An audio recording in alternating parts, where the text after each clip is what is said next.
But the one with the short hair, isn't that the one that he shook hands with? God, yeah, it was. I don't remember. I don't remember her name either. It's fine. It's fine. Right, We'll learn it by next season. So we won't see them again anyway. I think they could have been efficient just being stabby. But okay. Anyway, the two groups work together to take out the walkers. Tatiana tells them they aren't fighting, so take their damn guns and go. Fine, now she gets it. She walks away in a huff. Super, super angry, but she knows they're taking the guns. At the sanctuary, Rapey Davy is dead now. And he's been dead for a while. Officially dead. He's been stabbed in the head. Walker head. Okay. We see the head, the knife stabbed in the head. Negan now takes the knife back and says there will be a lot of work to do, but he's going to try and make it fun. What do you think that means? I think it's fun for him. Fun for him. Sure, fun for her, fun for everybody. It's going to be a big day tomorrow, apparently. Yes. And don't forget the wife. Big day. Yeah. And before that, I wanted to mention that, it's like, oh, you didn't think I was going to let you keep the knife. Well, I would have thought that because he's like, this knife is yours now. But here's that's the other opportunity to stab him. He didn't even have Lucille this time, did he? He did it. Oh, and she's standing up. She's right at throat. Oh, my God, Sasha. Yeah. I have a soft spot for her because I met her in real life, but Jesus, her character is just...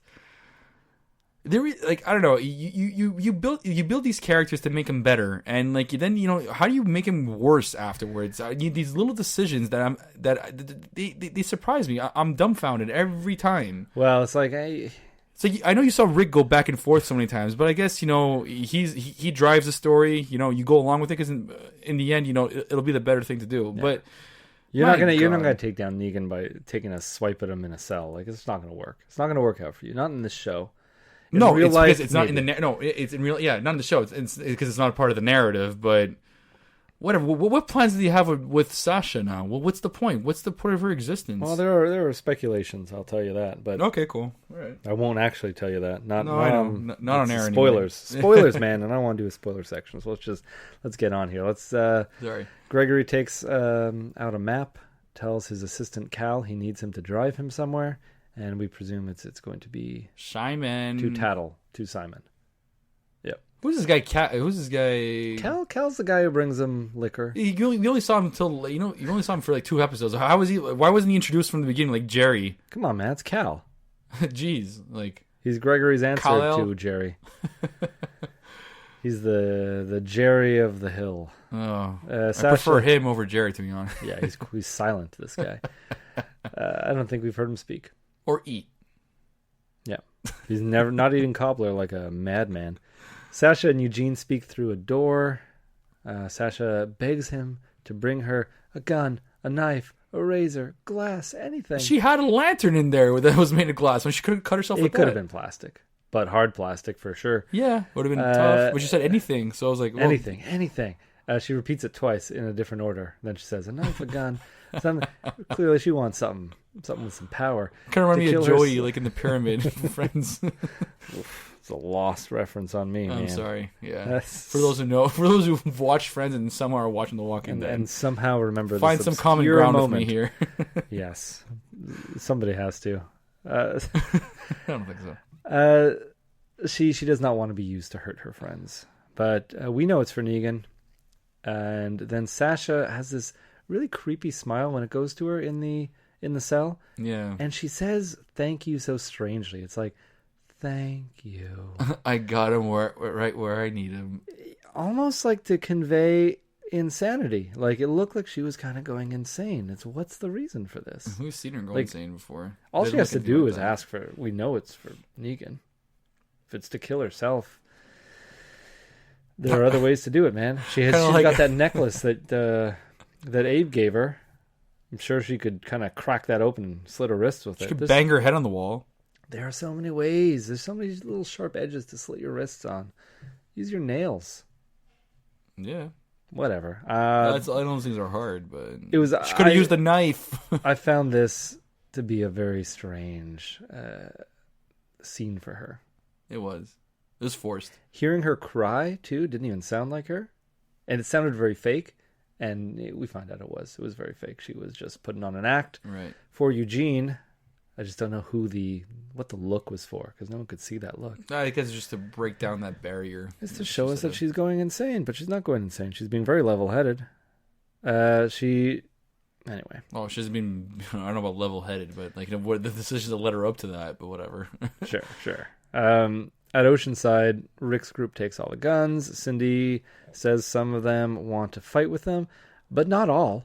Not all, David. Well, they can. You're going to have like a 4-year-old girl hiding on a gun? Well, okay, they can stay behind, but not all. And it says, and it has to be all.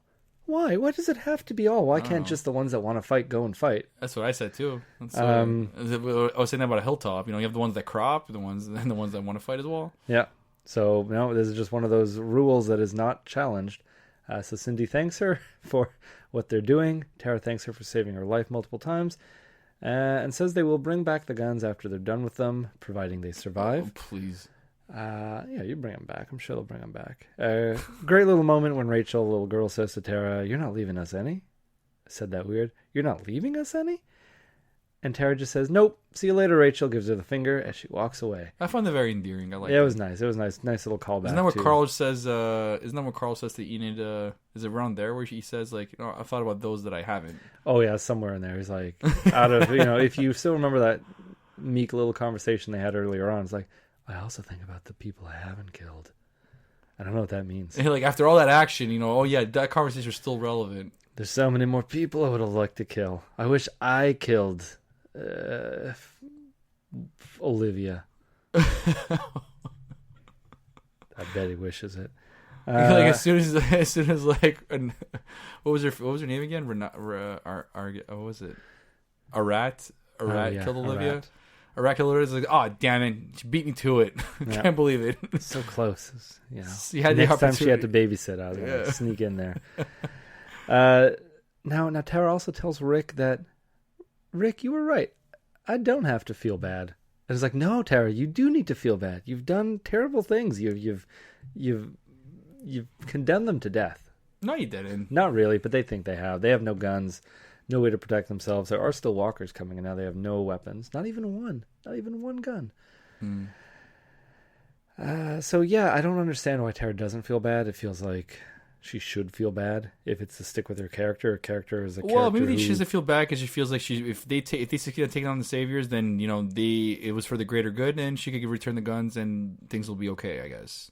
It's the bigger picture here. Okay, all right. So she's just avoiding feeling bad. She's focusing her attention on the bigger picture instead of the little people.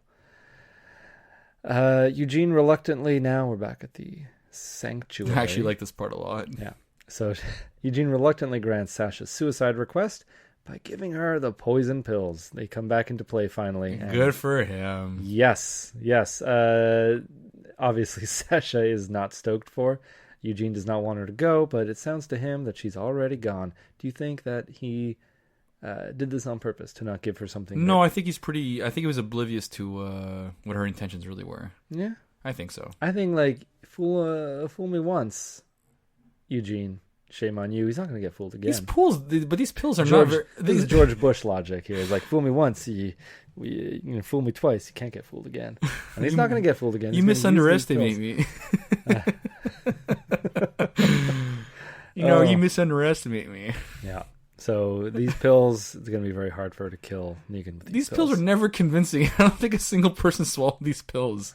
No, nobody has swallowed the pills. That's why they're there in her hand. Well, there was one, right? I think there were two. Oh, yeah, it's true. Yeah, he means I made these. That's what he says. What if they don't work? What if it's just placebo? No, I think they'll work. I'm kidding, yeah.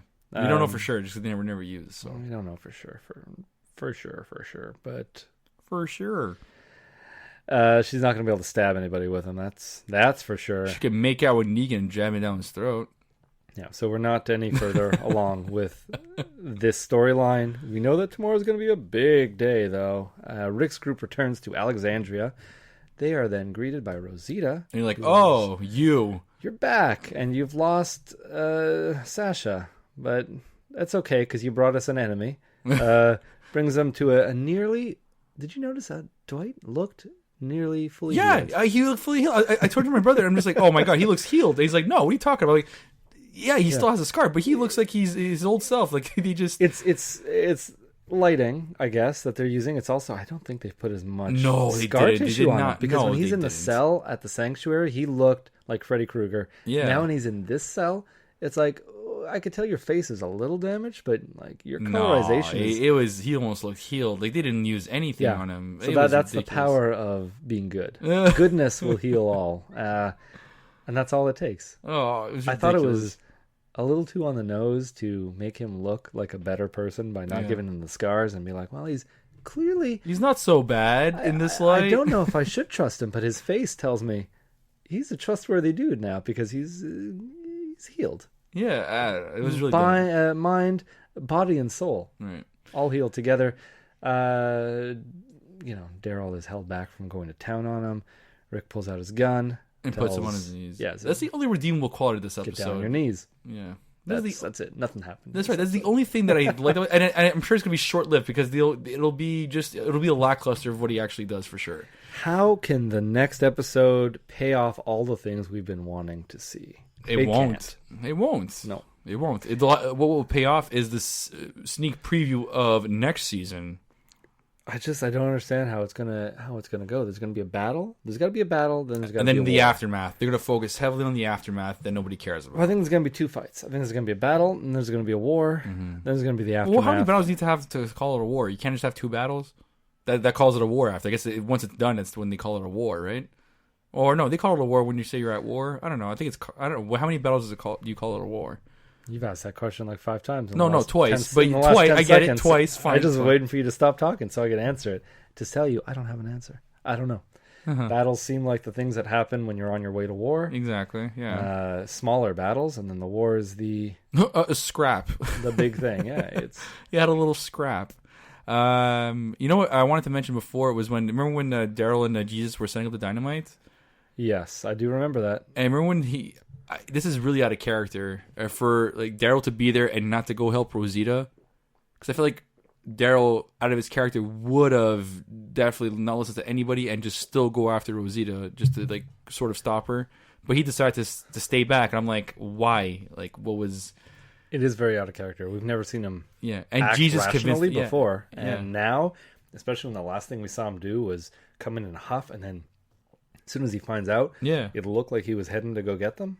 But no, now he's just hanging back. Yeah, he goes. So at that point, we have to imagine what happened. We have to say like, okay, after he said, "Where's Rosita?" They're at the sanctuary. Should we? No, we shouldn't. And Jesus goes, "No, we shouldn't. Let's go help Rick for a plan that hasn't been diverted." I don't know. They somehow ended up at Alexandria, and they basically went to Oceanside somehow. Yeah, out of character, but also his character may have changed a bit after the talk with Maggie.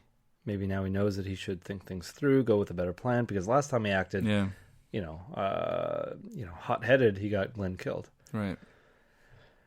Well, then she defended saying it's not your fault. She says, she defends that character. She has to say that, but I mean... Well, she cried and meant it. Well, you have to say it. I know you want to be political here, but in a way, it's... if you break it down, yeah, I mean... Well, Maggie did say she wanted to kill him, too, so it's just she didn't act. Yes, everybody wants to do it, but the fact that I don't know. Daryl got up and took a punch...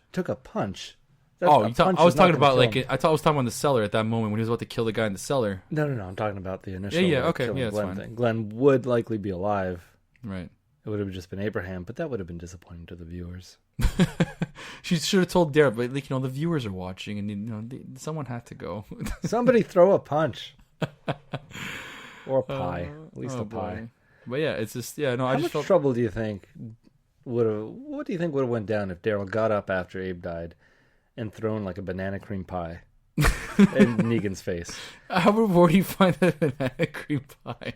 I don't know, man. Maybe this is at this point where it's just like I feel like if Negan was thrown a banana cream pie in that episode, he would literally shut that shit down right away because it would be super insulting. Sorry, it would be very insulting. Exactly. And then there'd be Simon in the background with a slide whistle. But I'm looking at Negan right now. Yeah. I think he'd find that really funny. There's a big difference from the Negan in the season premiere. I think he'd smile. He'd lick because the Negan at the during the smashy scene the season premiere, had a beard, and it was Why do you call him definitely Smashy? because he smashed and then he smashed again. Yeah, so you personified Smashy. And he's got a beard there, so he's got a bunch of banana cream out of his beard. That's not fun. You have a clean, smooth face. Yeah, I know. That's a good